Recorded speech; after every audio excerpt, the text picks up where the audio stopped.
అగ్రరాజ్యం America president Donald Trump మానసిక స్థితి గురించి అమెరికా ప్రజలు రకరకాలుగా చర్చించుకుంటున్నారు. ట్రంప్ మెంటల్ ఫిట్నెస్ సరిగా లేదన్న చర్చ తెరపైకి వచ్చింది. దీనికి కారణం కూడా లేకపోలేదు. ఆయన అనవసరంగా ఇరాన్తో కయ్యానికి కాలు దువ్వి చేతులు కాల్చుకున్నాడు. ఇరాన్ను చిటికలో లేపేయొచ్చు అనుకున్న ట్రంప్కు యుద్ధంలో దిగిన తర్వాత కానీ ఇరాన్ అసలు సత్తా తెలిసి రాలేదు.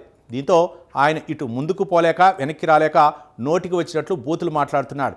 గతంలో అమెరికా ప్రెసిడెంట్లు ఎవరూ కూడా బహిరంగంగా ఎఫ్ వర్డ్ ఉపయోగించడానికి సాహసించలేదు.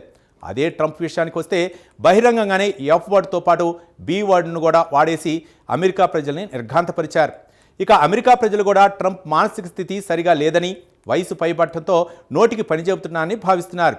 ఇటీవల రాయిటర్స్ నిర్వహించిన పోల్లో మెజార్టీ ప్రజలు వయసుతో వచ్చిన చాపల్యం వల్ల పిచ్చివాగుడు వాగుతున్నారని సరిపెట్టుకుంటున్నారు.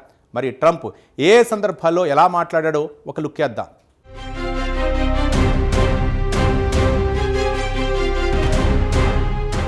అగ్రరాజ్యం అమెరికా ప్రెసిడెంట్ డొనాల్డ్ ట్రంప్ మానసిక స్థితిపై అమెరికాలో చర్చ మొదలైంది.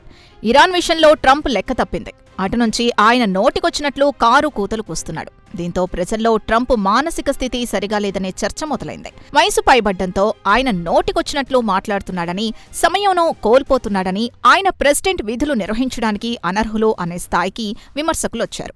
అయితే వైట్ హౌస్ అధికారులు మాత్రం ఆయన ఆరోగ్య స్థితి భేషుగ్గా ఉందని ట్రంప్ని వెనకేసుకొస్తున్నారు. ఆయన బుర్ర చురుగ్గా పాదరసంలా పనిచేస్తోందని చెబుతున్నారు. ప్రస్తుతం అమెరికా గతంలో ఎప్పుడూ ఎదుర్కోని సంక్షోభాన్ని ఎదుర్కొంటోంది. ఇరాన్ యుద్ధంతో ఆయన పలుకుబడి మసకబారిపోయింది. ఆయన రేటింగ్ రోజురోజుకు పడిపోతోంది. వయసు పైబడ్డం వల్ల సరైన నిర్ణయాలు తీసుకోలేకపోతున్నాడనేది విమర్శకుల వాదన.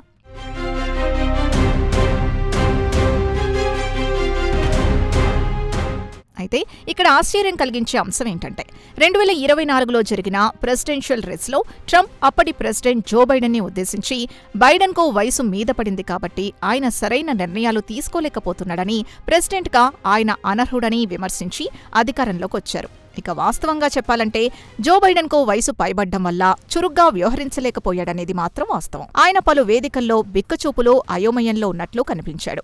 స్టేజ్పై ఎటు వెళ్లాలో తికమక్కపడ్డ వీడియోలు సోషల్ మీడియాలో కొల్లలు లభిస్తాయి. అలాగే పలుమార్లు నడుస్తూ జారిపడ్డారు.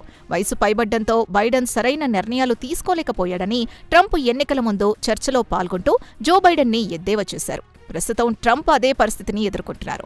ప్రస్తుతం అమెరికా ప్రజలు ట్రంప్కు మానసిక స్థితి సరిగా లేదని విమర్శిస్తున్నారు. అయితే గతంలో పనిచేసిన అమెరికా ప్రెసిడెంట్ల మానసిక స్థితి గురించి గతంలో కూడా చర్చించుకున్న దాఖలాలున్నాయి.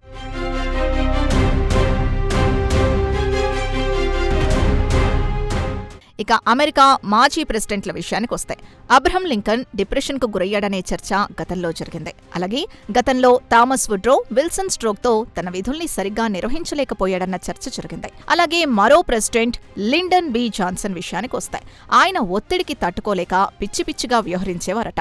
వియత్నాం యుద్ధంతో పాటు రాజకీయ ఒత్తిడిని తట్టుకోలేక ఆయన అభద్రతాభావానికి గురయ్యేవాడని పలువురు సైకియాట్రిస్టులు కూడా గతంలో చెప్పారు. తిరిగి ట్రంప్ విషయానికొస్తే ఇటీవల రాయిటర్స్ వార్తా సంస్థ నిర్వహించిన పోల్లో అమెరికాకు చెందిన 61% కంటే ఎక్కువ మంది ప్రజలు ట్రంప్కు వయసు పైబడ్డంతో పిచ్చిపిచ్చిగా వ్యవహరిస్తున్నారని అభిప్రాయపడ్డారు. కాగా 45% మంది మాత్రం ఆయన మెంటల్గా ఫిట్గా షార్ప్గా ఉన్నాడని ఆయనకు అండగా నిలిచారు. మరో 49% మంది మాత్రం 79 ఏళ్ల ట్రంప్ ప్రెసిడెంట్గా విధులు నిర్వహించడానికి పనికిరాడని తేల్చి చెప్పారు.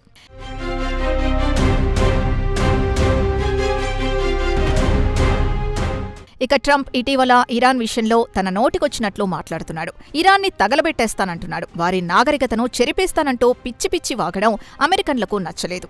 దీంతో ప్రతిపక్ష డెమోక్రాట్లు వెంటనే వచ్చిన అవకాశాన్ని సద్వినియోగం చేసుకోవాలనుకుంది. ఆయన మానసిక స్థితి సరిగా లేదు, ప్రెసిడెంట్గా విధులు నిర్వహించడానికి పనికి రాడు కాబట్టి 25వ అమెండ్మెంట్ని సవరించి అధికారం వైస్ ప్రెసిడెంట్కు బదిలీ చేయాలని డిమాండ్ చేస్తున్నారు.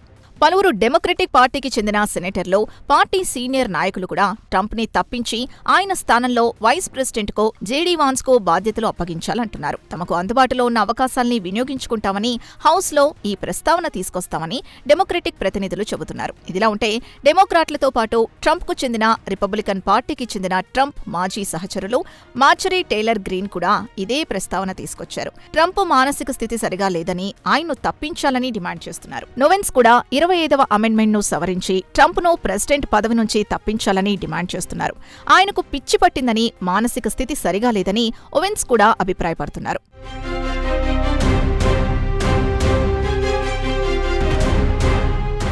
ఇక ప్రతిపక్షాలతో పాటు ఒకప్పటి తన మాజీ మిత్రుల్ని కూడా ట్రంప్ను శాపనార్థాలు పెడుతున్నారు. వారంతా తెలివితక్కువ దద్దమ్మలు అంటూ ఎద్దేవా చేశాడు. వారికి ఎలాంటి పనీపాట లేకపోవడం వల్లే తనను తిడుతున్నారని మండిపడ్డాడు. అయితే ట్రంప్ మద్దతుదారులు మాత్రం ఇప్పటికీ ఆయన్ను వెనకేసుకొస్తున్నారు. ఆయన చెప్పదలుచుకుంది సుత్తి లేకుండా సూటిగా చెబుతాడని మెచ్చుకుంటున్నారు. అయితే వారిలో కూడా చాలా మంది తమ అభిప్రాయాల్ని మార్చుకుంటున్నారు. ట్రంప్ అమెరికా పాలసీ ప్రకారం కాకుండా తన సొంత ఎజెండాను అమలు చేస్తున్నాడని ఆయన మద్దతుదారులు కూడా మండిపడుతున్నారు. మొదటి టర్మ్ బాగానే ఉన్నా సెకండ్ టర్మ్లో మాత్రం అతి చేస్తున్నాడని చెబుతున్నారు. మరి ట్రంప్ వ్యూహాత్మకంగానే ఇలాంటి పనులు చేస్తున్నాడని పొలిటికల్ ఎనలిస్టులు అభిప్రాయపడుతున్నారు. ఆయన మొదటి టర్మ్లో ఉత్తర కొరియా ప్రెసిడెంట్ని కిమ్ జాంగ్ ఉన్తో భేటీ అయి అందరినీ ఆశ్చర్యపరిచారు.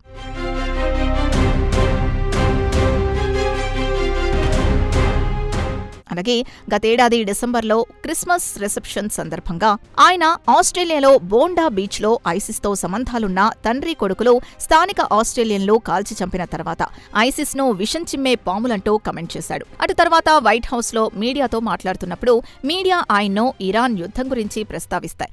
ఆయన దానికి జవాబు చెప్పకుండా వైట్ హౌస్ భవనం గురించి, చేతిలో ఉన్న పెన్ను గురించి చెబుతూ మాట మార్చాడు. అలాగే ఇజ్రాయెల్కు దీని పొరుగున ఉన్న అరబ్ దేశాలకు అస్సలు పడదు.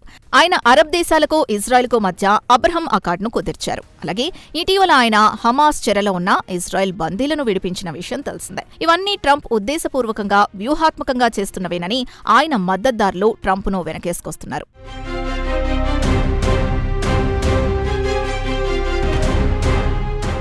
ఇదిలా ఉండగా ఈ ఏడాది జూన్ నాటికి ట్రంప్ 80 ఏళ్ల వయసుకు చేరుకుంటారు. ఆయన స్థిరమైన నిర్ణయాలు తీసుకోలేకపోతున్నాడు. ఇటీవలే ఆయన ఈ రోజు రాత్రి ఇరాన్కు చెందిన 9 కోట్ల మంది ప్రజల్ని ఈ భూమి మీద లేకుండా చేస్తానంటాడు. మరోమారు ఇరాన్ తమ డీల్ కుదుర్చుకోవాలని బెదిరిస్తాడు. మరోసారి తనకు వారిని చంపాలని లేదని మాట మారుస్తాడు. ఇరాన్ యుద్ధం తర్వాత ట్రంప్ పిచ్చి పీక్స్కు వెళ్లిందని విమర్శకులు మండిపడుతున్నారు. ఇక మానసిక వైద్యులు మాత్రం ఆయన చుట్టూ చేరిన భజన బృందం పొగడ్తలకు లొంగిపోయి ఆయన విచక్షణ కోల్పోయి బూతులు మాట్లాడుతున్నాడని, మరి ఇరాన్ దెబ్బకు ఆయన సహనం కోల్పోతున్నాడు. మరోపక్క అమెరికాలో రోజురోజుకు ఆయన రేటింగ్ పడిపోతోంది. చూస్తూ ఉండగానే నవంబర్లో మధ్యంతర ఎన్నికలు రాబోతున్నాయి. ఎన్నికల్లో ఓటమి తప్పదేమో అన్న అనుమానాలు వెంటాడుతున్నాయి. 25 అమెండ్మెంట్ని సవరించి తనను ప్రెసిడెంట్ పదవి నుంచి తప్పిస్తారేమో అన్న అభద్రతా కారణాల వల్ల ట్రంప్ పిచ్చి పిచ్చిగా వ్యవహరిస్తున్నాడన్న టాక్ మాత్రం అమెరికాలో బలంగా వినిపిస్తోంది. మరి ఆయన పదవి ఉంటుందా ఊడుతుందా అనేది కాలమే చెప్పాలి.